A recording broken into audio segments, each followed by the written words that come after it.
اور براہ راست آپ کو لے چلیں گے اسلام آباد، جہاں پر وزیر خزانہ مفتاح اسماعیل اس وقت پریس کانفرنس کر رہے ہیں۔ بل کا صفر کا مطلب ہے کہ انہوں نے ملنگ ہی نہیں کری اس چیز کی، اور صرف وہ لے کر انہوں نے افغانستان بھیج دی۔ اور آپ جانتے ہیں سب لوگ اینٹیڈوٹل اوپینین اپنے اینیکڈوٹل ہمارے پاس ایویڈنس ہے، اور ایکچولی کافی ایویڈنس ہے کہ جو اٹک کے اندر مثال کے طور پر ڈسٹرکٹ فوڈ کنٹرولرز لگتے ہیں وہ کتنے پیسے دے کر لگتے تھے اور کس طرح ان کو تبدیل کرتا تھا، اور کون خاتون تھی وہ بھی ہم جانتے ہیں کہ اب ان کا وہ کس طرح ہوتا تھا۔ تو وہ گندم آپ نے اسمگل کروا دی افغانستان، اور افغانستان کے بذریعے آگے جگہ پہ آپ نے کھاد اسمگل کروا دی۔ اب کھاد پہ میں آپ کو بتاؤں کہ ایک کھاد کی جو اب 2600 3000 روپے کی جو بوری ہے، اس میں 5000 روپے کی 4000 روپے کی گیس ہم نے سستی دی ہوئی ہوتی ہے۔ وہ دنیا بھر میں 8-9 ہزار روپے کی بوری ہوتی ہے جو ہم پاکستان میں اپنے کسان کو سستی دے رہے ہوتے ہیں۔ پاکستان میں ایسی بھی فرٹیلائزر کمپنیاں جن کو ہم 260 روپے پر MMBTU گیس دیتے ہیں، ملین کیوبک فٹ گیس ان کو، million British thermal unit gas ان کو ہم دیتے ہیں 260 روپے میں۔ ہماری خرید جو ہے وہ 3000 روپے کی ہے، یعنی کہ حکومت LNG خریدتی ہے 3000 روپے پر MMBTU، ہم دے رہے ہوتے ہیں 260 روپے میں بھی، 800 روپے میں بھی، 600 روپے میں بھی کھاد کی کمپنیوں کو۔ وہ اتنی سستی گیس اس لیے دے رہے ہوتے ہیں کہ ہمارے کسان کو وہ سستی کھاد دے سکیں، نہ کہ وہ اسمگل کروا دیں۔ تو یہ اسمگل بھی ان کے زمانے میں ہوئی ہے، اس کی وجہ سے پیداوار کم ہوئی ہے، جعلی پیسٹیسائڈز آئیں اس کی وجہ سے پیداوار کم ہوئی ہے۔ ایک پیسے کا کام نہیں ہوا سیڈز کے اوپر، نہ جینیٹکلی ماڈیفائڈ سیڈز کے اوپر، نہ کسی کاٹن کے سیڈز کے اوپر، یا کسی کے اوپر نہ رائس کی کوئی ویرائٹی پہ کام ہوا ہے۔ پچھلے 4 سالوں میں ایک پیسے کا کام نہیں ہوا۔ تو یہ ایگریکلچر کی ان کی کہانی تھی۔ میں ایک ایک کر کے آؤں گا، آپ کی انڈسٹری کی بھی بات کروں گا، سروسز کی بھی بات کروں گا۔ میں ایگریکلچر سے شروع کر رہا ہوں کیونکہ لوئسٹ ہینگنگ فروٹ پاکستان میں ایگریکلچر ہے۔ اگر ہم زراعت کو ٹھیک نہیں کر سکتے تو پاکستان آگے نہیں بڑھ سکتا، میں آپ کو یقین دلا رہا ہوں۔ مطلب یہ زرعی ملک ہم اس کو کہتے ہیں، اور $8 بلین کا ہم چیزیں امپورٹ کرتے ہیں۔ $4 بلین کی ہم نے اس سال کے اندر یہ خوردنی تیل امپورٹ کریں گے، $4 بلین کا۔ میں اس پہ آتا ہوں پرائس پہ۔ $4 بلین کا ہم خوردنی تیل امپورٹ کریں گے۔ ہم $2 بلین سے زیادہ کی کاٹن امپورٹ کریں گے یا کر چکے ہیں۔ ہم چینی امپورٹ کر رہے ہیں۔ اب اس سال چینی امپورٹ نہیں ہوگی۔ گندم امپورٹ کر چکے ہیں، پچھلے سال ہم نے $600 ملین کی ہے، اب ہم کو $1.5 بلین کی گندم امپورٹ کرنی پڑے گی۔ تو ایک طرف آپ کہتے ہیں کہ پاکستان جو ہے وہ زرعی ملک ہے، اور دوسری طرف آپ $8 بلین کی امپورٹ کر رہے ہیں۔ اس سال پاکستان کا امپورٹ $75 بلین کی اسپیڈ پہ جا رہا ہے۔ میں انشاءاللہ تعالی جلد آپ کے سامنے کچھ سفارشات رکھوں گا جس کے بنا پر ہم امپورٹ کو کچھ روکیں گے، لیکن اس وقت پاکستان کی جو امپورٹ کی اسپیڈ ہے وہ $75 بلین ہے۔ وجہ سے کہ شہباز شریف آئیں گے تو بہتری آئے گی، یہ کانفیڈنس تھا۔ مگر یہ جو عمران خان صاحب نے جو ہلچل مچا رکھی ہے، جو ایک طوفان مچا رکھا ہے پاکستان میں، جھوٹ کا طوفان مچا رکھا ہے، کبھی پتہ نہیں اب غدار ہم لوگوں کو کہنا شروع کر دیا۔ عمران خان کے بقول بغیر عمران خان کے پورا پاکستان غدار ہے۔ افواج پاکستان کے سربراہ بھی غدار ہیں، وہ بھی سارے افسران غدار ہیں، سارے سیاستدان بھی غدار ہیں، سارے لوگ بھی غدار ہیں، جرنلسٹ بھی غدار ہیں۔ صرف ایک عمران خان ایماندار رہ گیا، ایک عمران خان اچھا مسلمان رہ گیا، ایک عمران خان اچھا پاکستانی رہ گیا، باقی منحاس القوم ہم لوگ بیکار ہیں سر۔ تو یہ بڑی عجیب سی وہ ہے، اور یہ جو ادم مچایا ہوا ہے اس کی وجہ سے پولیٹیکل انسرٹنٹی ہے۔ آج یہ پولیٹیکل انسرٹنٹی پاکستان میں نہیں ہو تو شہباز شریف جس دن آیا تھا اس دن تو $182 کا تھا، ڈالر ہو گیا تھا۔ اس کے بعد یہ بات کرتے ہیں کہ ہم نے ایکسپورٹ بڑھایا ہے۔ بالکل ایکسپورٹ بڑھا ہے، 25% سے ایکسپورٹ بڑھا ہے۔ اس میں آپ دیکھ لیجئے کہ پرائس افیکٹ کتنا ہے اور کوانٹٹی افیکٹ کتنا ہے، بالکل آپ یہ دیکھ لیجئے۔ پہلے 3 سال مسلم لیگ گئی تو ان کا ایکسپورٹ ایک پیسہ نہیں بڑھا، پہلے سال ایکچولی کم ہو گیا، دوسرے سال پھر برابر آیا، اور تیسرے سال جب یہ تیسرے سال بھی ہمارے دوسرا سال کووڈ تب کافی کم ہو گیا، تیسرے سال ہمارے برابر آیا۔ پہلے سال $500 ملین کم تھا ہم سے، دوسرے سال $2.5 بلین کم ہوا، اور تیسرے سال ہمارے لاسٹ ایئر سے $400 ملین بڑھا ہے۔ اس سال جا کے بڑھا ہے، لیکن آپ پرسنٹیج آف ورلڈ ایکسپورٹ دیکھ لیجئے کہ جب پوری دنیا کا ایکسپورٹ بڑھ رہا ہو تو آپ کا پرسنٹیج آف ورلڈ ایکسپورٹ تو وہیں کھڑا ہوا ہے۔ امپورٹ 50% بڑھا ہے۔ تو یہ اس بات پہ بڑے خوش ہوتے ہیں کہ ہم نے ایکسپورٹ 25% بڑھا لیا، جس پہ ہم گزارش کرتے ہیں کہ اس میں پرائس افیکٹ زیادہ ہے کہ 6,000 روپے کی روئی 18,000 روپے کی ہو گئی تو ٹی شرٹ اور شرٹوں کی قیمت مہنگی ہو گئی۔ تو پھر امپورٹ بڑھتا ہے تو اس پہ آپ کچھ نہیں بولتے، اس پہ آپ بولتے ہیں یار پرائس بڑھ گئی، تو بھائی پرائس تو دونوں چیزوں پہ بڑھی ہے نا، امپورٹ پہ بڑھی ہے، ایکسپورٹ پہ بھی بڑھی ہے، لیکن امپورٹ 50% بڑھا ہے، ایکسپورٹ 25% بڑھا ہے۔ تو یہ آپ دیکھ لیجئے، تناظر میں دیکھ لیجئے۔ کہ امپورٹ کیوں بڑھ رہا ہے؟ بھائی گاڑیوں کے $2 بلین سے زیادہ کے موبائل فون کیوں آ رہے ہیں؟ خوردنی تیل اتنا کیوں آ رہا ہے؟ گندم کیوں امپورٹ ہو رہا ہے؟ کیونکہ آپ نے گندم پیداوار نہیں کری. روئی کی اتنی امپورٹ کیوں ہو رہی؟ کیونکہ آپ نے مناسب روئی پیداوار نہیں کری. چینی کیوں امپورٹ ہو رہی ہے؟ کیونکہ آپ چینی کی امپورٹ کرنے میں ناکام رہے. مطلب یہ بیسک چیزیں جب آپ امپورٹ کر رہے ہیں تو پھر مشینری کی کیا بات کر رہے ہیں؟ کیا machinery as a percentage of total import بڑھی ہے؟ نہیں بڑھی. آپ نے 1 پیسے کا جو عمران خان صاحب نے جب ان کی حکومت ہم چھوڑ کے گئے تھے، اور انفیکٹ ہمارے چھوڑنے کے 1 مہینے بعد 30 جون 2018 کو پاکستان کا قرضہ تھا 24,952.9 ارب روپے. 24,952.9 ارب روپے. اس کو عمران خان صاحب نے 20,000 ارب سے بڑھا دیا پونے 4 سال میں. 20,000 ارب سے بڑھا دیا.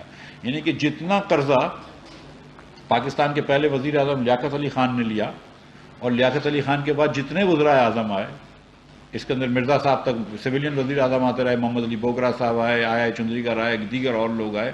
اس کے بعد ایوب خان صاحب آئے، پھر یایا خان صاحب آئے، پھر بھٹو صاحب آئے، پھر زنل ضیاء آئے، پھر محترمہ بے نظیر بھٹو آئیں، پھر نواز شریف آئے، پھر محترمہ آئیں، پھر نواز شریف آئے، پھر مشرف صاحب آئے، ظفر اللہ جمالی آئے، محمد خان جنیجو آئے، شوکت عزیز صاحب آئے، پھر یوسف رضا گیلانی آئے، پھر راجہ اشرف آئے، نواز شریف آئے، اور شاہد عباسی آئے، اور ناصر الملک آئے. جتنے نے سب نے ملا کے لون لیا. اس 71 سالوں میں اس کا اکیلے عمران خان نے پونے 4 سال میں اس کا 80% لون لے لیا. وہ آدمی جو قرضہ کم کرنے آیا تھا وہ 19-20 پرائم منسٹر ایک جگہ، ملٹری ڈکٹیٹرز ایک جگہ، پاکستان کے صدور ایک جگہ، انہوں نے جتنا قرضہ لیا 25,000 ارب روپے، اس کے سامنے 20,000 ارب روپیہ عمران خان پونے 4 سال میں لے کے چلے گئے. اور پھر اس کے بعد ہم کو یہ بھاشن دیتے ہیں کہ قرضہ وہ کم کرنے آئے تھے. تو کوئی تھوڑی سی رعایت تو کرنی چاہیے، تھوڑی سی رعایت تو کرنی چاہیے. تھوڑا سا تو ایمانداری کی ضرورت ہے. کچھ تو کہیں تو سچائی کا ساتھ لے لیں. اس کے بعد یہ کہتے ہیں ہم ٹیکس ڈبل کر دیں گے. ماشاءاللہ یہ کہہ کے آئے تھے ٹیکس ڈبل کر دیں گے. میں جب وزیر خزانہ چھوڑ کے گیا تھا، جب مسلم لیگ نون چھوڑ کے گئی تھی، تو ہم نے 3800 اس وقت جاری ہے جو مجھے کبھی امید ہے کہ پرائس نہیں بڑھے گی. اور نمبر 2 جو میں گزارش کرنے آیا ہوں وہ یہ ہے کہ ہم یہ بات جانتے ہیں کہ کیا حالات ہیں پاکستان کے. IMF سے انشاءاللہ تعالی ہم مذاکرات کریں گے، اور میں آپ کو یقین دلا رہا ہوں کہ ہم IMF کے ساتھ مل کر خوش اسلوبی سے معاملات کو حل کریں گے، اور انشاءاللہ تعالی مہنگائی پہ قابو پائیں گے. اور یہ بات درست ہے، میں آپ کو سچ بتا رہا ہوں کہ اس قسم کی آئل پرائسز ہیں تو فیوچر میں oil price, petrol prices adjust ہوں گی، ڈیزل پرائسز ایڈجسٹ ہوں گی. ہم دعا کریں اگر پیٹرول کی پرائس دنیا بھر میں آئل کی پرائس کم ہو جاتی ہے تو پھر کرنے کی ضرورت نہیں ہوگی، لیکن اگر نہیں کم ہوگی تو کبھی نہ کبھی ایڈجسٹ کرنی پڑیں گی مجھے. میں بھی ادھر آ کے کروں گا، اس میں کوئی گناہ کی بات نہیں ہے، میں آپ کو ابھی بتا رہا ہوں. لیکن آج وہ کرنے کی نوبت نہیں ہے. میں یہ بھی بتانے آیا ہوں. اور دوسری گزارش یہ ہے کہ ہمارے PTI والے بھائی جو ہے وہ ہم کو بہت ساری چیزوں پہ ان کو لیکچر دینا چاہیے. ہم کو بتانا چاہیے کہ سوشل میڈیا کس طرح چلتا ہے، ہم کو بتانا چاہیے کہ فیک اکاؤنٹس کس طرح چلتے ہیں، ہم کو بتانا چاہیے کہ یہ پیسوں کے اوپر تعیناتی کس طرح کرتے ہیں، پوسٹنگ ٹرانسفرز کس طرح کرتے ہیں. ہم کو بتانا چاہیے کہ بڑے بڑے لوگوں کے جہاز ان کو کس طرح ملتے ہیں. ہم کو بہت ساری چیزیں سکھانی چاہیے کہ 2 سال کے اندر ریئل اسٹیٹ کے اندر لوگوں نے اربوں روپے کیسے کما لیے، اور پتہ چلی کہ کبھی ٹیکس فارم نہیں بھرے لیکن پتہ چلی 20 سال سے وہ ریئل اسٹیٹ میں کام کر رہی تھی. یہ سب چیزیں ہم کو سکھا سکتے ہیں. معیشت کے بارے میں ہم کو نہ بتاؤ، خدا کا واسطہ ہے. یہ معیشت کا جو آپ حال کر کے گئے اس کے بعد ہم سے معیشت کے بارے میں بات نہ کرو. شکریہ.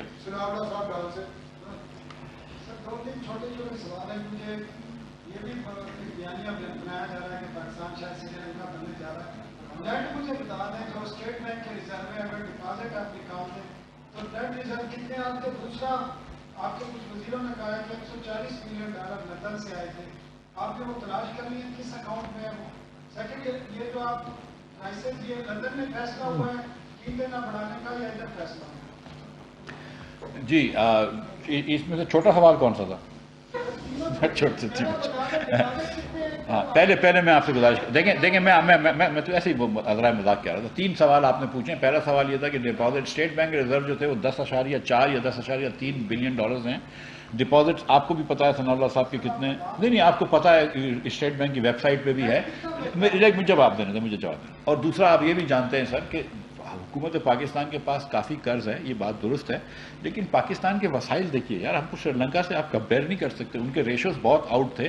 میں سمجھ رہا ہوں کہ ہمارے یہاں اس وقت تھوڑی ڈیفیکلٹی ہے، لیکن یہ کہ ہم آئی ایم ایف، انہوں نے تو آئی ایم ایف کو ٹھکرایا تھا، ہم آئی ایم ایف کے پروگرام میں جائیں گے. میں تو آپ سے اس وقت کہہ رہا ہوں کہ کل پرسوں آئی ایم ایف کا پروگرام انشاءاللہ ہم بات چیت شروع کرنے والے ہیں. ہمارے سیکرٹری فائنانس جائیں گے، میں بھی چلے جاؤں گا وقت پہ قطر، اور میں جاؤں گا اگلے ہفتے تک آئی ایم ایف سے، اور انشاءاللہ خوش اسلوبی سے اس کو طے کریں گے. میں یہ کہہ رہا ہوں، اور میں یہ بھی نہیں کہہ رہا ہوں کہ ہم کبھی بھی پرائس نہیں بڑھائیں گے، میں کہہ رہا ہوں کہ آج نہیں بڑھائیں گے، ہم اس کو کبھی بھی ایڈجسٹ کر سکتے ہیں، یہ بات بھی کہہ رہا ہوں. تو ادھر بالکل نہ جائیے، بالکل میں آئی ایم ایف سے بات چیت کر رہا ہوں، اس حساب سے کر لیں گے ہم. نمبر 1. نمبر 2، آپ نے سوال پوچھا کہ وہ $140 ملین آئے تھے، وہ کس اکاؤنٹ میں؟ بھائی یہ تو دیکھیں، کچھ چیزیں میں ایز اے منسٹر آپ کو کہہ سکتا ہوں، کچھ چیزیں آپ لوگ جید جرنلسٹ ہیں، آپ لوگ ذرا معلوم کریں نا، کہ ایسے ہی میں آپ سے پوچھ رہا ہوں کہ آپ کے پاس شاید $140 ملین پاؤنڈ نہ ہوں، لیکن اگر میں آپ کے ایک ضبط کرے ہوئے $140 ملین پاؤنڈ آپ کو واپس کر دیتا ہوں، تو شاید آپ بھی مجھے کچھ فیور تو کرتے ہوں گے نا. میں فی سبیل اللہ تو نہیں کروں گا ایسا کام، رائٹ؟ اور اگر کر رہا ہوں تو بڑی عجیب سی بات ہے کہ جتنے پیسے آپ پورے بے نظیر انکم سپورٹ پروگرام میں دیتے ہیں، یا جس کو احساس کو دیتے ہیں، آپ نے ایک فرد واحد کو 1 سال میں دے دیے، تو کوئی نہ کوئی وجہ تو ہوگی. تو یہ مجھے سر میں آپ لے لیں ملک ریاض کا نام، میں کیوں لوں؟ آپ لے لیں ملک ریاض کا نام، ٹھیک ہے. اچھا، دوسری بات ہے، اگر وہ نام ہے، میں تو یہ صرف کہہ رہا ہوں کہ 140 ملین آئے تھے حکومت پاکستان کے پاس، وہ کس اکاؤنٹ میں؟ حکومت پاکستان کے فیڈرل گورنمنٹ کے اکاؤنٹ میں نہیں گئے، میں یہ کہہ رہا ہوں، ٹھیک ہے. نمبر 1. اور تیسری بات، آپ نے جو تیسرا سوال پوچھا ہے، دیکھیں یار، کابینہ کا فیصلہ، دیکھیں میں آپ کو بتاؤں، ابھی میں نے سمری بھیجی ہے پرائم منسٹر صاحب کو اپنی طرف سے. میں اس کا پروسیس بتا دوں کہ اوگرا ایک سمری نکالتی ہے، پچھلے 15 دن کی جو حکومت کا خرچہ ہوتا ہے، حکومت کی جو ایکچوئل پیٹرولیم امپورٹنگ کمپنی کی جو کاسٹ ہوتی ہے، اس بیسس پہ وہ پیٹرولیم وزارت کو بھیجتی ہے، وہ فائنانس منسٹر کو بھیجتی ہے، فائنانس منسٹر آگے وہ سمری اپنے کامنٹس لکھ کر پرائم منسٹر کو بھیجتا ہے. جو پرائم منسٹر صاحب فیصلہ فرمائیں گے وہ ہم آپ کو دے دیں گے. جو پرائم منسٹر صاحب سے میری بات چیت ہوئی ہے، مجھے یہ پتا ہے کہ آج وہ پرائس بڑھانے کے موڈ میں نہیں ہے. مجھے انہوں نے کہہ دیا کہ مفتاح آج میں پرائس نہیں بڑھاؤں گا. وہ ابھی آئے بھی نہیں ہے پاکستان کے اندر، آج ان کا انتقال بھی ہو گیا ہے، اب کل معذرت سے وہ شیخ صاحب کا.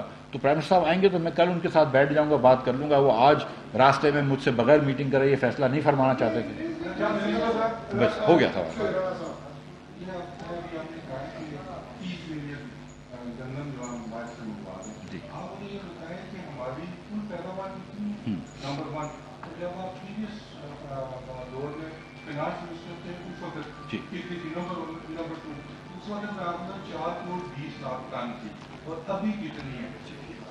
جی نہیں، جس سال میں فائنانس منسٹر تھا، لاسٹ ایئر مسلم لیگ نون کا 25.5 million ton, 25 crore 50 lakh ton ہماری گندم کی پیداوار تھی. اس سال ہم کو مزید گندم کی ضرورت نہیں تھی، کیونکہ ہمارے پاس کچھ اوپننگ سٹاکس بھی رکھے ہوئے تھے اور گندم اسمگل بھی نہیں ہو.